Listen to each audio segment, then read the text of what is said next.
Ce n'est pas de gaieté de cœur que les Sud-Soudanais ont vécu le 5e anniversaire d'indépendance de leur pays, ce 9 juillet 2016. Les combats ont en effet repris depuis jeudi dernier et se sont poursuivis ce lundi 11 juillet 2016 à Juba, la capitale. La crainte est ainsi de mise et d'aucuns parlent d'un retour de la guerre civile.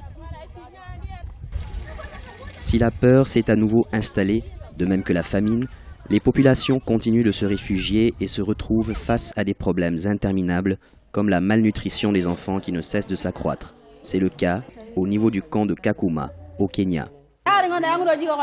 Une grave sécheresse sévit au Soudan du Sud. Il n'y a pas de pluie, il y a la famine. Nous connaissons aussi l'insécurité. Nous sommes venus ici en camion, mais nous avons rencontré des rebelles sur la route. Ils ont commencé à tirer sur nous et ont frappé certaines personnes dans le véhicule.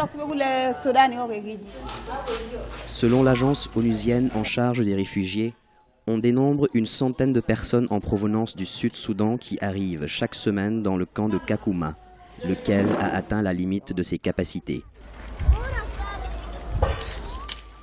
Toujours d'après le HCR, 19% de tous les enfants de réfugiés sud-soudanais sont atteints de malnutrition. Malgré ces chiffres inquiétants, on annonce l'arrivée d'une nouvelle vague de réfugiés, contraints de fuir. À la mort de mon mari, j'ai été forcée de quitter ma maison, car je n'ai eu l'aide de personne. Mes enfants en ont souffert. De violents affrontements ont éclaté ce lundi 11 juillet 2016 entre partisans de l'actuel président sud-soudanais Salva Kiir et ceux de l'ancien chef rebelle et vice-président Riek Machar. La capitale sud-soudanaise, Juba, a été le théâtre de ces combats.